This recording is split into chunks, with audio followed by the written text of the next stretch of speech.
People like you don't sit here." The words weren't shouted, but they cut deeper than any scream. She had heard worse before. That wasn't the problem. The problem was the way the woman said it, almost absent-mindedly, as if stating a fact as mundane as the weather forecast. No heat behind it, no anger. Just casual certainty, like pointing out a misplaced suitcase or a wrong turn. It was that quiet confidence in her assumption that startled something cold awake inside Dr. Amara Sterling. The airline ticket in her hand crinkled slightly as she tightened her grip. It was seat 2A. She knew it well. The window seat on the left-hand side, second row just behind the bulkhead. Her preferred spot. Booked months in advance, paid for with her own company's travel budget, one of the few indulgences she allowed herself during cross-country commutes. That particular seat had, over the last 8 years, become a symbol of something she didn't have to fight for anymore. Or so she thought. But as she stood there in the narrow aisle of the Vista Air first-class cabin, surrounded by the scent of bergamot from scented towels, the muted jazz trickling through the overhead speakers, the shuffle of polished shoes, there it was again. That invisible wall. The kind that didn't need a sign, just a glance. Or a handbag. A pale orange Hermes bag placed intentionally claimed her seat. Next to it, the woman in cream silk and pearls had already reclined with a glass of sparkling water. She didn't even look up until Amara spoke. "Excuse me, this is my seat." The woman's gaze traveled slowly, too slowly, from the phone in her hand to Amara's eyes, then downward, inspecting her white blouse and tailored khaki pants, the worn leather satchel resting against her hip. Her inspection paused at Amara's shoes' flats, sensible, polished but ordinary. Then came the smile, the kind of smile Amara remembered from her childhood in Birmingham, the ones grown white women wore when they told her she spoke so well, or asked if her hair was real. That polished, practiced smile laced with polite venom. "I don't think so, honey." The sentence settled into the cabin air like smoke from a distant fire.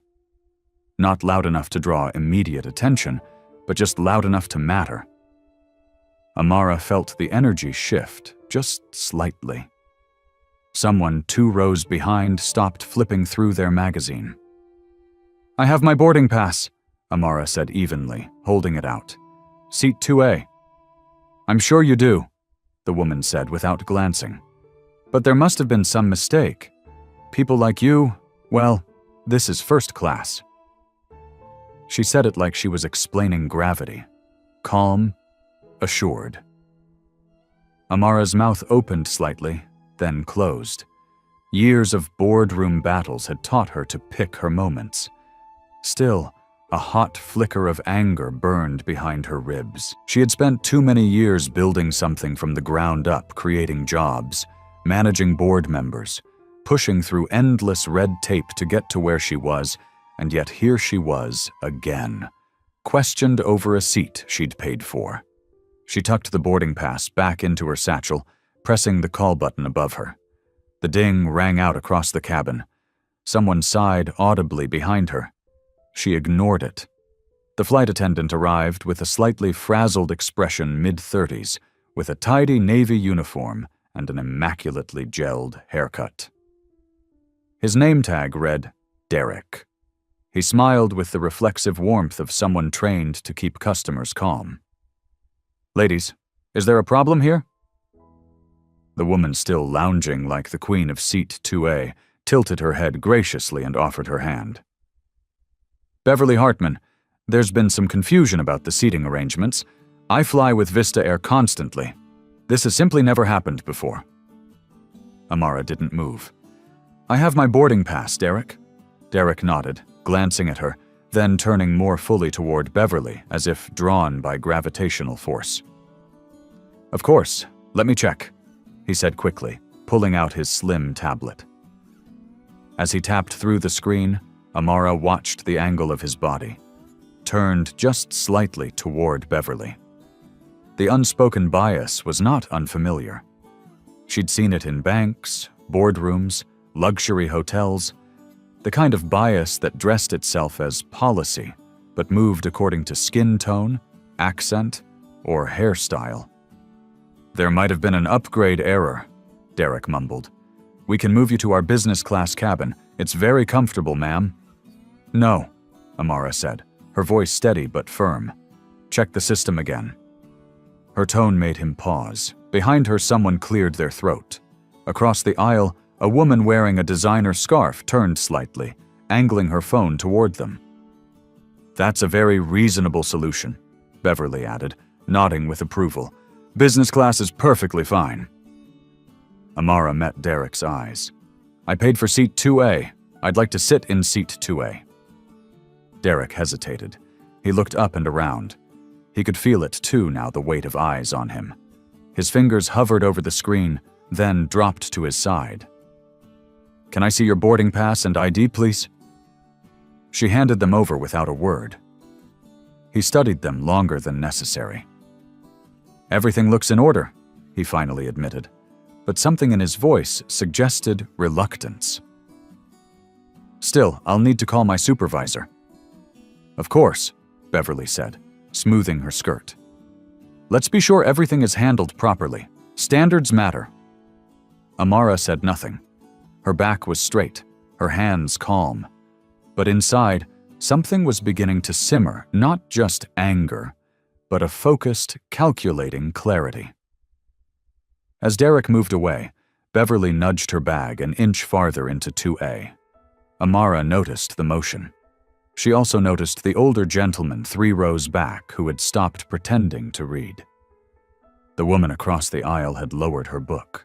Conversations had dropped to a murmur. It was happening, the shift from quiet drama to social theater. 8 years. 8 years on this exact route. She had sat in that seat during corporate crises, after funerals, after long meetings and early morning red-eyes. She had cried in that seat, laughed, written investor reports, and congratulated new hires from that spot. She knew its exact dimensions better than her own office desk. But now she had to reprove that she belonged in it. The weight of it wasn't unfamiliar. It was simply disappointing. The supervisor arrived 5 minutes later. Her name tag read Trish Lowell. Mid-50s, professional, a bit cold around the eyes. She gave Beverly a smile before she even addressed Amara. "I understand there's a seating issue." Beverly immediately stood into the moment. "I'm just trying to understand how this kind of thing happens. I'm a platinum member. My company spends nearly $1 million a year with Vista Air. I've never seen this before." Trish nodded with understanding, then finally turned to Amara. Her tone shifted, more polite than Derek's, but also more detached. "Ma'am, I'm going to need to see your identification and the credit card used to purchase this ticket." Amara felt the hush drop again. "You didn't ask her for her credit card," she said quietly. "It's just standard procedure when there are questions about ticket validity," Trish replied. "Are there questions about my ticket's validity?" Trish hesitated. "Derek already verified my boarding pass and ID. Are there questions?" "Well, yes, but what?" It was the kind of question that made people lean in. Trish didn't answer right away. "I think," Beverly cut in, "we're all just trying to understand how someone in your situation ended up with a first-class seat." "My situation?" "You know what I mean." "I don't. Be specific." Beverly flushed, glancing toward the other passengers. People dress differently when they can afford first class. Amara nodded slowly, eyes locked on her. "And how exactly should someone who can afford first class be dressed?" Beverly stammered. "You know what I meant." "I'm afraid I don't." The silence was deafening. Even the jazz music overhead had faded into static. Trish looked deeply uncomfortable. Derek had returned, but kept his distance. A businessman 2 rows back muttered, "We shouldn't have to deal with this kind of drama." Someone up front agreed. "Can we just resolve this?" Amara turned and looked around slowly. Then she pulled out her phone and tapped 3 words into an encrypted app. "Prepare media response." Then she looked back at Trish. "I'd like to speak with the captain." "Ma'am, that's not necessary." "I'd like to speak with the captain." "You didn't ask her for her credit card." Amara's voice stays low, but her gaze never wavers. The request hung in the air, not shouted, not emotional, just there. A simple observation, yet it cut through the illusion of professionalism like a scalpel. And as Trish Lowell stood there, ID scanner in hand, surrounded by passengers who had begun to lean in ever so slightly, it was clear that everyone had heard the difference in tone. Trish didn't respond right away. She didn't need to. The hesitation, the pursed lips, the subtle glance back at Beverly, those answered the question far louder than any words could have. The heat in the first-class cabin wasn't from the air system. It came from the eyes. Amara remained motionless in the aisle, the boarding pass still in her hand. She had no intention of sitting anywhere else, and she wasn't going to raise her voice to convince anyone. She didn't need to. She had already seen this pattern play out too many times in elevators, at receptions, in boardrooms where she'd been mistaken for an assistant. This wasn't new. It was just more public. Trish gave a quick breath through her nose and forced a smile that never reached her eyes. "It's just standard procedure when there are questions about ticket validity," she said, her tone overly rehearsed. "Are there questions about my ticket's validity?" Amara asked again. Trish tried to answer, but her voice faltered. "Well, yes, but what?" Amara asked again, a half step closer, not aggressive, not defensive, just present. Her voice remained the same, polished, quiet, steady. A rustle of movement behind them broke the silence. Passengers were shifting in their seats, whispering in tones they thought were discreet but weren't. A young man in row 4 angled his phone slightly higher, screen facing toward the conversation. A woman across the aisle sat still as a statue, phone camera likely recording under the pretense of reading a Kindle app. There was always someone watching. Amara took a breath and repeated her boarding details again, with absolute clarity. Flight 322, Seat 2A, Boston to San Francisco. Ticket purchased through Sterling Industries corporate account. Confirmation emailed to me, my travel team, and your airline's concierge division. Do you need the reservation code again? She didn't wait for an answer. Instead, she pulled her phone from her satchel and scrolled to an email with her itinerary. She held it up to Trish, who looked at the screen briefly and then away. "I'll need to verify a few things," Trish muttered. "Just to make sure we're following correct procedure." Behind her, Beverly spoke again, still seated, arms folded, smugness now returned to her voice. "Business class is very comfortable," she said, as if offering Amara a peace offering that should be accepted out of courtesy. "I'm sure you'll find it more than adequate." "Adequate," Amara echoed, eyes still fixed on Trish. "How generous." Beverly gave a soft laugh, but it didn't land well. Her smile flickered. "You know," she added, loud enough for the row behind to hear, "some people try to game the system, and when it doesn't go their way, they create a scene. I've seen it before. It's tiresome." Several heads nodded. A balding man in a navy blazer muttered, "Exactly," and lowered his newspaper. Another woman further up sighed with practiced impatience. "Some people always find something to complain about." Amara said nothing. She simply continued to stand, holding her phone, her ID, her ticket. Her expression didn't shift. She had learned long ago that silence could speak volumes. Her stillness began to shift the atmosphere. Like glass under stress, you couldn't hear it cracking, but the tension was there. Derek, the flight attendant, returned from the cockpit and saw the same scene still frozen in place. "I've spoken with the gate manager," he said. "They're contacting our operations lead now." "I'd still like to speak with the captain," Amara said. "Directly? That's not really protocol," Derek began. "I'm aware," she replied. "I'm also not asking." The request left him no easy out. He nodded stiffly and turned to walk back down the aisle, tapping something into his tablet. As he disappeared into the galley, Trish awkwardly shifted her weight between her heels. Amara finally turned to face Beverly, full on. It was the first time she gave her more than a glance since the initial exchange. She studied the lines of her face, the way her lips pressed together when challenged, the flicker in her eyes that wasn't confidence, but entitlement. They always confused the two. "My situation?" Amara asked, her voice soft and deliberate. Beverly blinked. "Excuse me?" "You said earlier, someone in your situation. I'm asking you to clarify." "I just meant, economically," Beverly said, voice shrinking slightly now. "You don't exactly dress like a first-class traveler." A deeper silence fell. Not empty, but electric. People dress differently when they can actually afford first class, Beverly added. And there it was, the mask slipping, the performance crumbling. "I see," Amara said.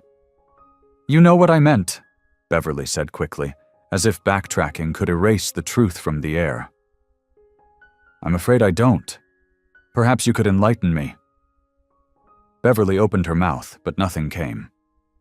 Around them, there was only the steady drone of the airplane's engines idling on the tarmac, the faint clatter of luggage being loaded outside, and the thick silence of a dozen passengers now fully invested in the drama that had ceased to be private. A man's voice rose from 3 rows back. "We all paid good money for these seats. This isn't the place for protest." Several murmurs followed. Not loud, but unmistakable. "Exactly," someone else added. "Let's just get going." Amara looked slowly around. Eyes met hers, then quickly averted. She saw the fear, not fear of her, but of being implicated, of being seen on the wrong side of a confrontation that now smelled like it might become something bigger. She saw people shrinking back into their comfort zones, desperate for the plane to take off so they wouldn't have to choose a side. She had no intention of letting them off the hook that easily. With the same calm as before, she tapped into her secure app and sent a new message. "Prepare legal team. Full documentation request. Flag internal recording review for cabin audio." Then she looked at Trish again. "Still waiting on that captain." Trish swallowed hard and finally lifted the cabin phone. Behind her, Beverly shifted in her seat, but this time her confidence seemed to drain slightly. She reached for her phone and began typing something furiously. "You know what?" she said aloud, to no one in particular. "This is harassment. I'm being targeted for simply speaking the truth." No one responded. She turned on her camera and began recording. "I want everyone to see this. My name is Beverly Hartman, and I'm being attacked on Vista Air Flight 322 for pointing out that a passenger who clearly doesn't belong here is making a scene. This is what happens when you can't ask questions anymore." She turned the camera on Amara. The lens hovered for a moment. Amara didn't flinch, didn't move. "Is that the story you're going to tell?" she asked quietly. "It's the truth," Beverly snapped. Amara turned slowly to the rest of the cabin. "You're all witnesses," she said clearly, her voice still calm, but now carrying weight. "You've seen every step of what happened here, and now you're going to have to ask yourselves why it did." The sound system dinged, and a deep voice replaced the soft jazz in the overhead speakers. "Ladies and gentlemen, this is Captain Morrison. We've been advised of a situation that requires additional review before takeoff. We appreciate your patience. Please remain in your seats." Beverly looked pleased. Finally, someone who can put an end to this circus. Amara simply exhaled. Her jaw relaxed. She looked at her phone once more. The screen lit up with a single incoming message. Incoming intercom override requested, Thomas Keating. Confirmed. She leaned back slightly, eyes locked on the speaker overhead. Does she really seem like someone who belongs in first class? Beverly says louder, turning toward the cabin like a stage actor. Her voice didn't quiver, not yet. She was still riding the tide of what she assumed to be shared approval. She had already cast herself as the guardian of decorum, the gatekeeper of first-class propriety, and now she was performing for the audience, inviting them to agree, to validate, to side with her. Only this time, the silence that followed wasn't her ally. The question hung in the air like a blade suspended above porcelain. No one answered. Not yet. But eyes moved. 2 rows behind, a man closed his laptop without looking away from Amara. Across the aisle, a woman stopped scrolling through her phone, her thumb frozen mid-swipe. Further down, a young couple leaned ever so slightly forward, the way people do when a story stops being background noise and starts demanding attention. Amara didn't react. Her posture remained calm, her hands resting on the leather strap of her satchel. She had long ago mastered the art of presence without aggression. She didn't need to respond, at least not yet. She knew what silence could do. But Beverly took the silence as encouragement. She turned slightly in her seat, raising her voice a notch. I mean, let's just be honest here. Some of us paid full fare and booked weeks in advance. We work for it. We earned this.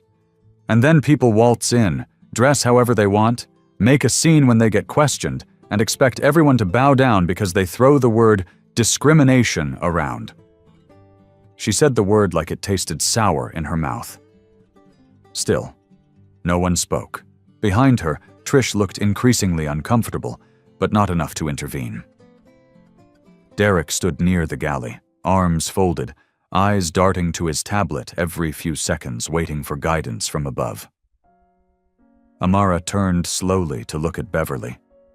There was no anger in her expression, only a level, steady calm, the kind that made people uncomfortable without understanding why. "You seem very certain," she said. "I am," Beverly replied, her voice still coated with confidence. "And that certainty comes from what exactly?" Amara asked. "My shoes, my bag, my hairstyle?" "It comes from how you're acting," Beverly said defensively. "All this fuss over a seat. People who belong don't have to prove they belong." Amara tilted her head slightly, studying her as if examining a painting with clashing strokes. "You placed your handbag in a seat that wasn't yours. You dismissed a valid boarding pass. You called a supervisor. You assumed I was the mistake." Beverly's face flushed, but she didn't back down. "I assumed based on the situation." "No," Amara said quietly.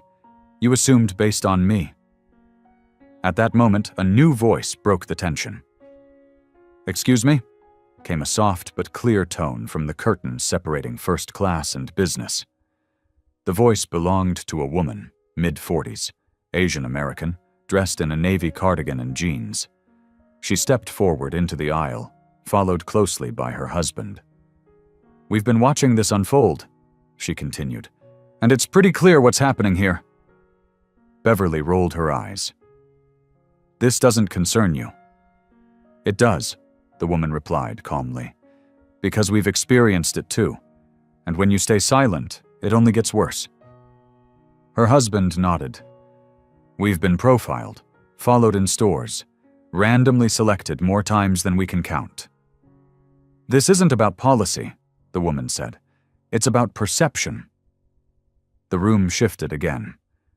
Amara remained quiet, letting the moment belong to them. It wasn't her voice the cabin needed right now. It was theirs. The voices of those who hadn't yet chosen sides being called into responsibility by peers. Beverly turned back to her seat, muttering, "Oh, please, now you're going to make this about race?" The woman took a breath. "We're not making it about race. You already did." From row 3, the businessman who had earlier murmured about drama now looked visibly unsettled. His hands, once folded confidently, now rested awkwardly on his lap. Elaine Brower, still seated near the front, was no longer recording but was typing something into her phone with urgent intensity. Her face, once composed and dismissive, now carried the weight of someone trying to control a narrative already slipping through her fingers. The soft ping of a phone receiving a notification echoed in the quiet. Then another. The live stream Beverly had started was gaining traction. Amara pulled out her tablet and refreshed a page. The video was already being clipped and shared. The hashtags were rolling in. Kachung gatekeeping first class. Kash Vista Air incident. Kashwirs who belongs where. Still, she said nothing. Her silence was doing more than words ever could. Beverly turned again, camera pointed at Amara now. "This is what we're dealing with," she said to the lens. "Someone who clearly doesn't belong here, bullying staff, accusing everyone of discrimination, and expecting special treatment." The irony didn't need to be pointed out. Amara turned to Trish. "I'd still like to speak with the captain." Trish looked like she wanted to vanish. "Ms. Sterling, I don't think that's—" "You know what?" Beverly cut in, gesturing toward the phone screen in her hand. "Let's make this public. Let the world see how ridiculous this is. I'm not afraid of a little truth." Several passengers shifted uncomfortably. The businessman cleared his throat. Elaine looked up from her phone, now suddenly alert to the risks. "I mean, come on," Beverly said louder, addressing the cabin now. "Look at her. Look at how she's dressed. Look at how she's acting. Does she really seem like someone who belongs in first class?" No one responded. But this time, the silence was not neutral. This time it was charged. A middle-aged black woman seated in the last row of first class set down her water bottle and raised her voice. "She's acting like someone who paid for her seat. That's all any of us did." The words landed with force. Then a man across the aisle added, "And the only one disrupting the flight is you." Beverly's mouth opened slightly, but she was no longer the star of her own performance. Elaine quietly closed her laptop. The couple from business class stepped back into the curtain, no longer needing to say more. And finally, Derek's radio beeped. He turned away to answer. Amara watched all of it, the crumbling of certainty, the rearranging of social alliances, the dawning realization on several faces that something much bigger than a seating dispute was unfolding. She glanced down at her screen.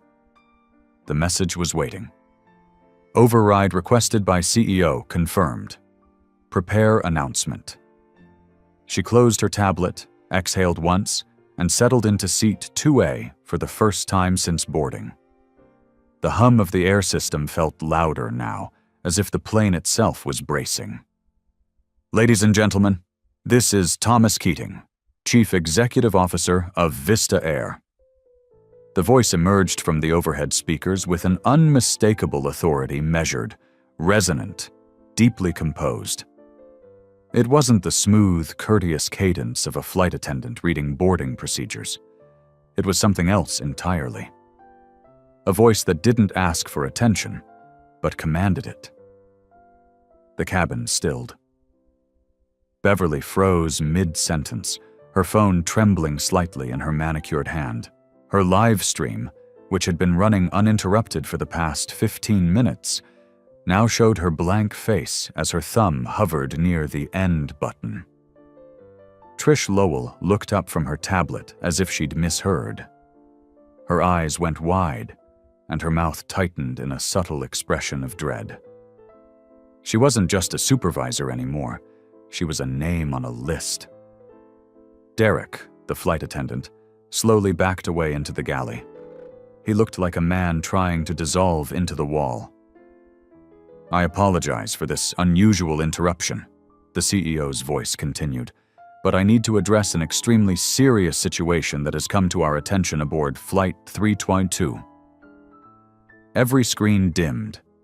Every breath in the first-class cabin seemed to be held. No one stirred, no one blinked. Even the gentle hum of the engines faded into the background. This matter involves a passenger, Dr. Amara Sterling, who, we have confirmed, has been subjected to discriminatory treatment by airline personnel and unacceptable behavior by fellow travelers. This passenger is the Chief Executive Officer of Sterling Industries, and she is also the majority stakeholder of Vista Air, holding a controlling 51% ownership." The words hit like a hammer to the chest. Audible gasps broke the silence. Beverly's face drained of color. Her hand dropped from the air, and her phone slid gently onto the armrest beside her. The businessman in row 3, who had earlier murmured about drama, now sat frozen, his face pale, his mouth slightly agape. The woman across the aisle clutched her handbag in her lap, eyes wide, cheeks flushed. "For those unfamiliar," the CEO continued, his tone steady but laced with gravity, "Dr. Sterling has played a critical role in establishing our corporate policies on diversity, equity, and inclusion initiatives that have become national benchmarks for the industry." Amara remained silent in seat 2A, arms calmly resting on the armrests. Her expression was unreadable, part watchfulness, part resignation. She didn't gloat. She didn't move. But she saw the shift.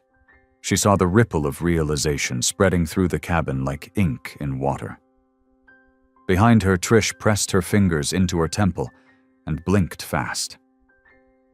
A voice crackled into her earpiece, tinny and urgent. She didn't respond. Her hand trembled slightly as she gripped the back of the empty seat beside her. "We have launched a full investigation into this incident," Thomas Keating continued. "Effective immediately, any employee who participated in discriminatory conduct will be removed from duty. Any passenger found to have harassed or recorded Dr. Sterling without consent may be subject to permanent bans from all future Vista Air flights." At that, Elaine Brower, who had spent the last half hour on her phone, with a smug half-smile, suddenly began deleting apps. She frantically navigated her gallery, deleting images, videos, even cached data. But it was already too late. Screenshots had been shared, videos had been clipped. Social media was moving faster than panic. Beverly's live stream had already been downloaded and reposted by dozens of accounts. Her name was trending, and not for the reasons she'd hoped. Amara reached into her leather satchel and pulled out her tablet. With a few quick taps, she brought up a credential screen high-resolution photo ID, digital watermark, executive seal. She handed it silently to Trish, who glanced at it and recoiled slightly, as though the truth was physically painful to acknowledge. I didn't know," Trish whispered. "I didn't mean—" Amara looked up at her with the quiet gaze of someone who had heard 1,000 variations of that sentence. "You meant exactly what you said," she replied softly. "The question is whether you understand why it was wrong." Trish opened her mouth to reply, but no words came. The cabin lights flickered briefly as the pilot resumed control of the intercom. "We'll be holding at the gate a bit longer," the captain said, his voice now noticeably more measured. "Thank you for your continued patience." The silence in first class was different now. It wasn't tense, it was ashamed. Beverly turned slowly in her seat. Her carefully curated appearance, once regal, confident now looked brittle. The elegance had become armor, and the armor was crumbling. she leaned forward slightly toward Amara. "I had no idea who you were," she said in a hoarse whisper.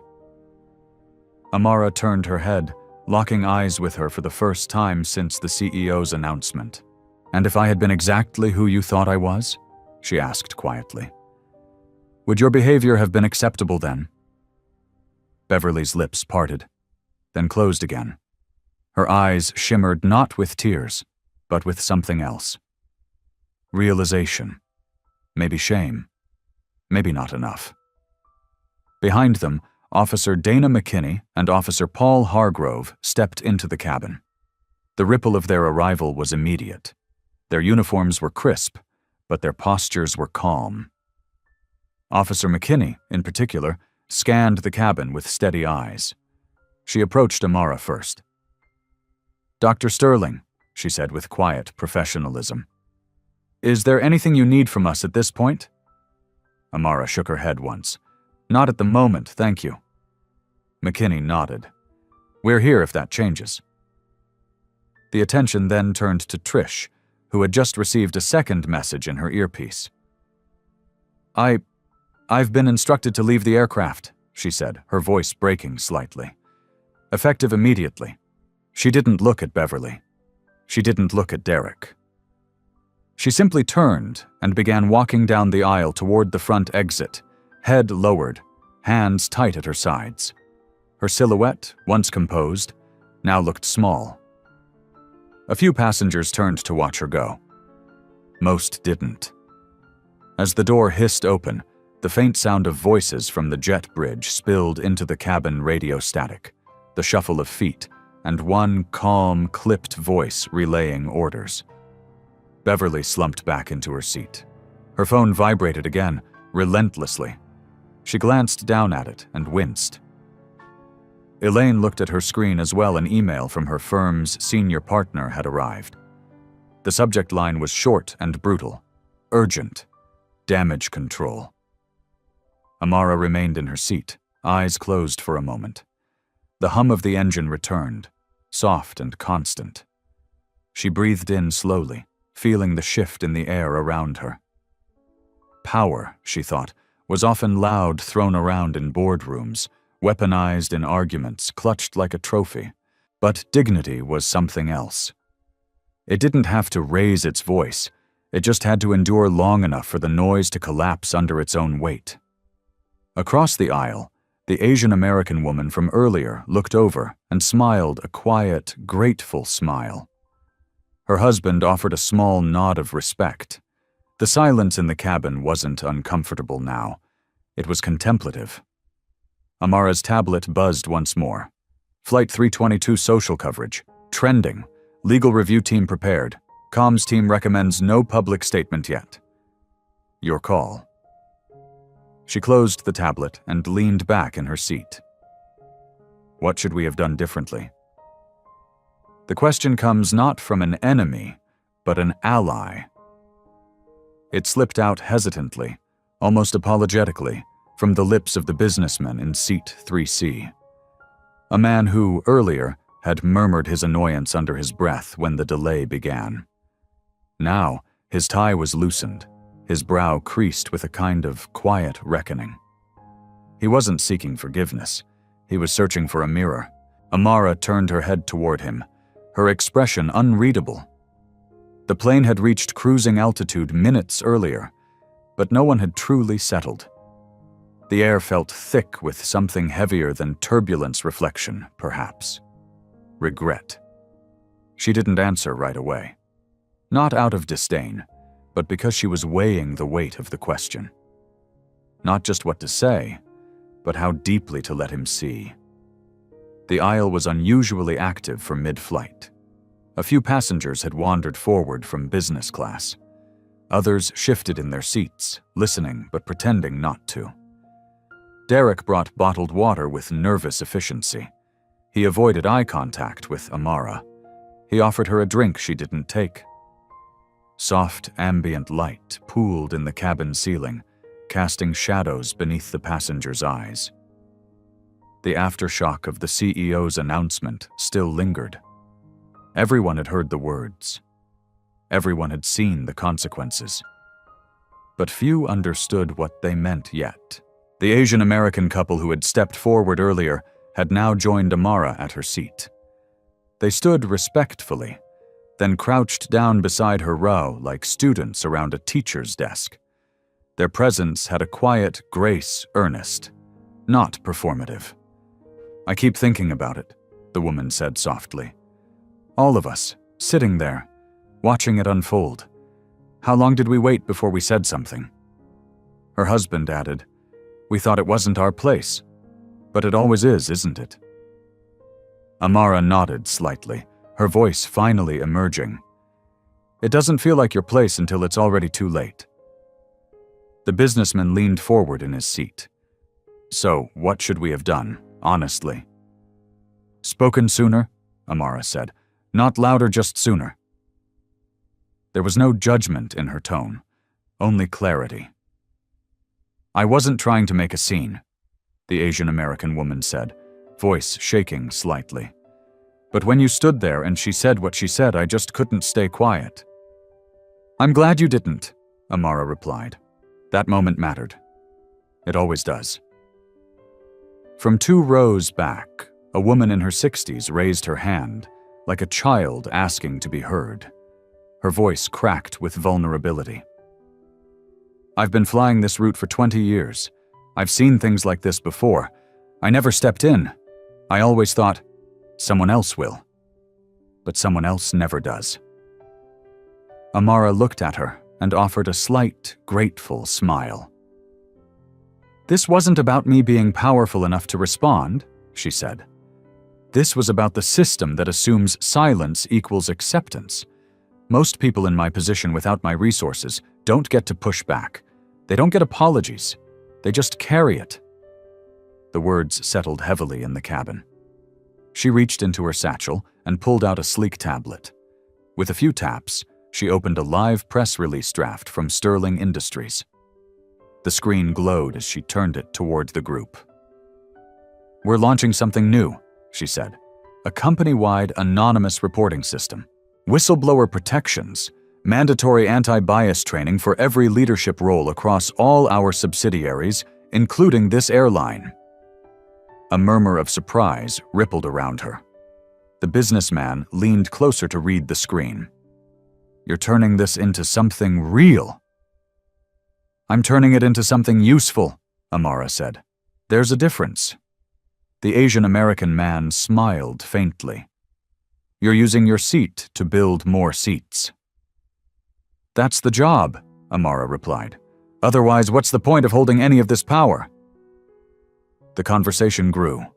More passengers eased forward, some standing awkwardly in the aisle. Others crouched along the row, their hands wrapped around armrests. It had the feel of a living room after a wake, when the truth finally starts to flow. Elaine Brower didn't join the group. She remained 2 rows away, glued to her phone, drafting a statement she hadn't yet found the courage to publish. Her eyes darted up occasionally, watching, weighing. Someone asked Amara if she'd ever experienced anything like this before. She gave a dry laugh. "Once, a hotel concierge asked if I was there to interview for housekeeping. I was their keynote speaker." The laughter that followed wasn't mocking. It was mourning in disguise.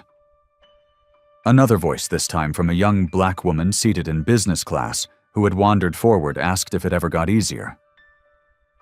"You don't get used to being doubted," Amara said. "You get used to choosing your response."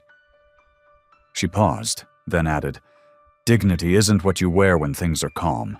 It's what you refuse to take off when the world tries to undress you." A hush followed. The woman who had raised her hand earlier spoke again. "Do you think anything really changes? Long term, I mean." "I think," Amara said slowly, "it changes when people stop pretending these things don't happen. When they stop asking, 'Is it really that bad?' and start asking, 'What part do I play?'" A man near the back chimed in. "And what do we do with people like Beverly?" Everyone turned slightly. Amara didn't. She looked ahead, beyond the curtain that separated the cabin from the rest of the plane. You don't have to destroy someone to hold them accountable, she said. But you can't protect their comfort at the expense of someone else's dignity either. The Asian American woman nodded. It's not about revenge. No, Amara agreed. It's about revelation. The soft overhead chime signaled the beginning of descent. The crowd slowly dispersed, returning to their seats. But the mood had shifted again, less tense, more intimate. Like something had cracked open and spilled into the air, and everyone knew they couldn't pretend it hadn't happened. Back at her seat, Amara stared out the window at the clouds parting beneath them. The plane began its slow tilt downward toward the Bay Area skyline. The Pacific shimmered faintly in the distance. Behind her, Beverly remained silent. She hadn't said a word since the announcement. Her posture was stiff. Her hands clutched her phone as though it were a flotation device. Her notifications hadn't stopped, but her expression had. She looked out the opposite window, her reflection ghosted on the glass. Amara reached for her tablet once more. She tapped out a note to her communications team. Schedule internal forum. Use Flight 322 as a case study. No censorship. Let it teach. Then she closed the cover and let the weight of the moment settle across her chest. Not heavy, but full. Earned. She looked across the aisle at the couple who had dared to speak, now seated hand in hand. Their expressions were tired, but lighter. Maybe hopeful. This is what allyship looks like, she thought. Not grand gestures, just the courage to speak in the silence. Miss Sterling, Beverly says at the gate. I owe you an apology. The words come hesitantly, stiffly, as if dragged out by something heavier than guilt. She stands just off the jet bridge, in the space where fluorescent terminal light meets the dimmer glow of the aircraft exit. Her voice, once crisp with superiority, now trembles beneath layers of discomfort, shame, and the crumbling echo of public exposure. Amara pauses. She's the last off the plane, her leather satchel slung over one shoulder, coat folded neatly in her arms. Her steps are measured, unhurried. Around her, the energy of the gate area is a strange mixture of quiet awe and awkward avoidance. A few passengers linger nearby, not to spectate, but to process. The cabin had landed in San Francisco 30 minutes ago, but what disembarked was not the same as what had boarded in Boston. The atmosphere had shifted. The people had shifted. Some walked faster than usual, eyes fixed forward, unsure of how to hold what they had just witnessed. Others, especially a few from business class, lingered near the windows, quietly whispering about policies, lawsuits, and legacy. Amara studies Beverly for a long moment. The other woman is standing straight, but her eyes are downcast. The flawless blowout now falls flat. Her designer coat, once worn like a crown, now looks more like armor she no longer believes in. I was wrong, Beverly says, her voice lower now. I was acting on assumptions I didn't even realize I had. The terminal feels quiet, despite the occasional boarding call from another gate in the distance. A child laughs somewhere far off. The click of rolling luggage fills the space between words. Amara's expression is neutral, but there's something ancient behind her eyes. Something weary. She's heard apologies before. Some genuine, some strategic, some uttered only after the cost of arrogance becomes too high to bear. And if I hadn't turned out to be the CEO of your airline's parent company? Amara asks gently. What would you be saying to me now? Beverly falters. Her mouth opens slightly, but no words follow. That's the real question, isn't it? Amara continues. Whether you think what you did was wrong because of who I am, or because of what you did. Behind them, a few of the passengers who had gathered in conversation near the terminal Starbucks look over. Among them are the Asian American couple, the businessman from seat 3C, and the woman who raised her hand mid-flight. Their postures are respectful, quiet, alert. Amara doesn't wait for Beverly's reply. She steps away from the doorway and turns to address the small cluster of passengers now forming near the windows. "I'll leave you with this thought," she says, her voice carrying the same steady tone she used in boardrooms and commencement speeches, in federal testimony and private negotiation rooms. Every interaction is a choice. Every day, you choose whether to see people as individuals or as representatives of whatever group you've decided they belong to. A few more heads turn. You choose whether to speak up when you see discrimination or to stay silent because it's easier. You choose whether to examine your own bias or to assume your instincts are always correct. Her gaze moves from face to face. Some eyes lower. Others stay fixed, unblinking, absorbing every word like a mirror to something they hadn't wanted to see. Then she turns towards the couple who had stood up mid-flight. "And you choose whether to use your voice only when it's safe and convenient or when it's actually needed." The woman nods, eyes glistening. Her husband places a hand on her back, steady and proud. A few feet away, the businessman from 3C shifts his stance. His face is soft now, almost boyish in the weight of recognition. Amara steps away without another word. Her heels click quietly against the terminal floor as she moves toward the main concourse. She pulls out her phone and opens the LinkedIn app. Her thumb hovers for a moment, then begins to type. "Today, I was reminded that the seat you try to deny someone might belong to your future boss. But more importantly, I was reminded that every person deserves dignity regardless of who their boss turns out to be. Choose better. Choose dignity. Choose justice." She hits post. Within seconds, the notification dings. Likes, shares, comments. The momentum builds, but Amara's eyes are already off the screen. She continues walking toward the arrival hall. Her pace remains steady, unfazed. The terminal lights pass over her like stage lights.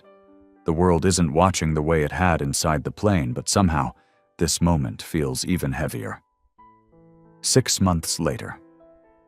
A training room in a Fortune 100 firm. A slide appears on a projection screen. The Sterling Flight, a case study in everyday power, perception, and consequence. The instructor speaks. "This is the story that forced over 50 major companies to re-evaluate their bias protocols and passenger profiling behavior. And it didn't start with violence. It started with a seat and a smile and a bag that didn't belong." The next slide shows a blurred screenshot of Beverly's now-deleted live stream. A caption reads, "People like you don't sit here." At the bottom corner, cautionary example. Beverly Sterling, once a respected executive communications consultant, is now between jobs.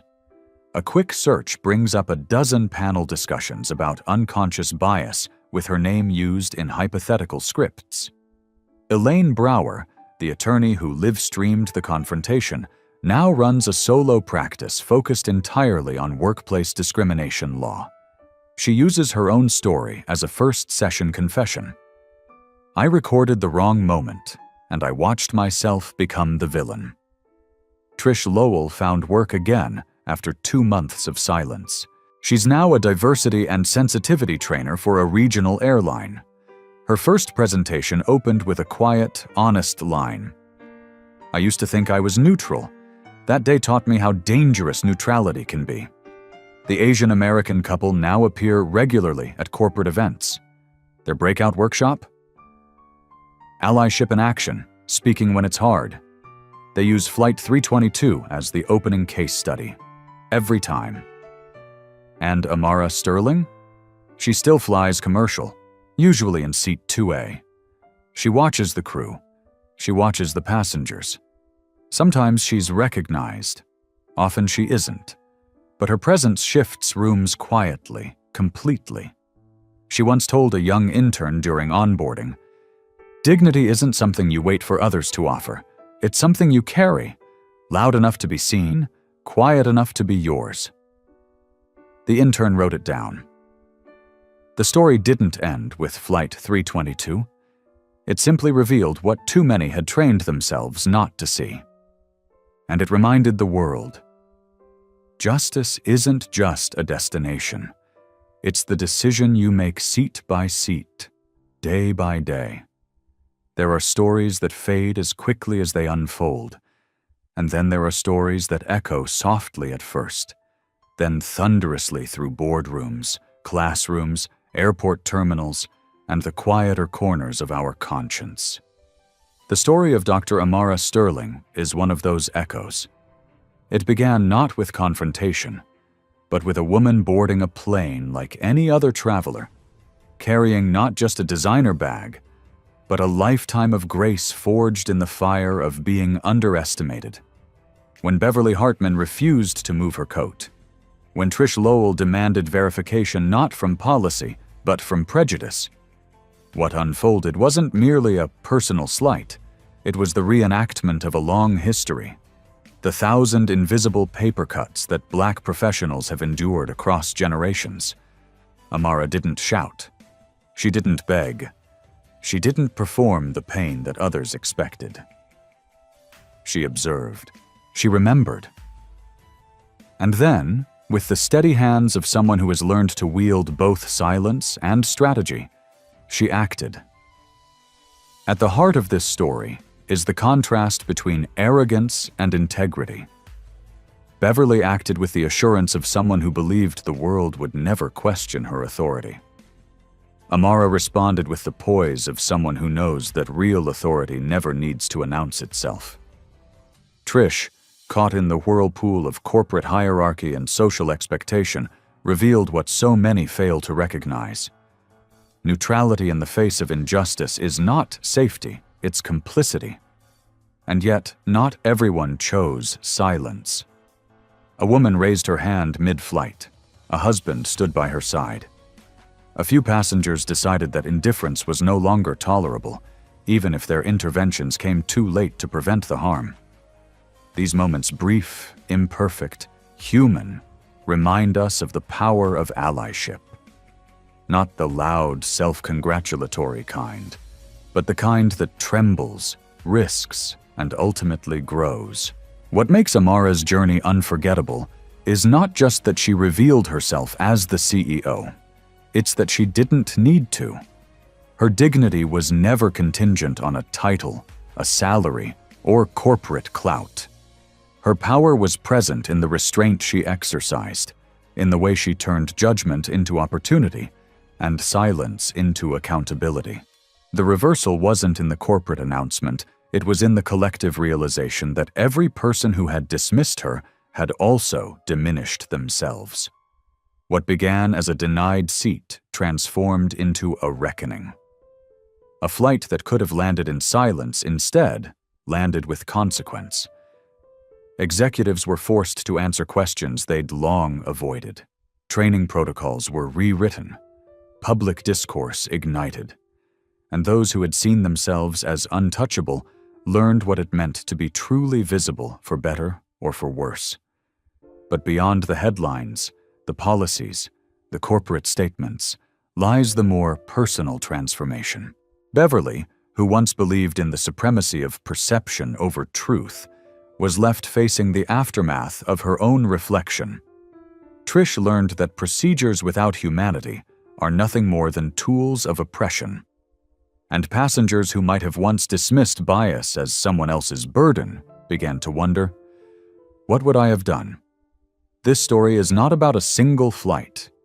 It's about every time a woman like Amara has had to work twice as hard to be believed, to be seen, to be allowed to exist in a space she already earned. It's about the silent calculations, what to say, what not to say, that countless people make to preserve their peace in systems built to chip away at it. And yet, it's also about what happens when someone decides not to calculate anymore. When they choose truth over convenience, dignity over deference, justice over silence. The lesson here is both painful and clear. There is a difference between policy and principle, a difference between someone following a manual and someone honoring a human being. And the real question posed quietly by Amara as she left that terminal is this: would you treat someone differently if you didn't know who they were? Because the measure of your decency isn't in how you treat a CEO, it's in how you treat a stranger in seat 2A. Amara's story reminds us that the most profound power lies not in control, but in character. That real change doesn't begin with apology, but with reflection. And that the greatest victories are not shouted from podiums, but whispered between those who choose to do better next time. This isn't just a story of injustice being corrected, it's a story of culture being confronted. And that is the kind of story that doesn't end when the plane lands. It begins there. Her philosophy remains: dignity is not a title. It's a decision. If this story stirred something in you, if it reminded you of the kind of world we ought to build together, then leave a number 1 in the comments. Let us know you're here, that you're awake to what matters. And if you believe stories like this deserve to be heard, shared, and remembered, subscribe to our channel so you don't miss the next journey toward justice.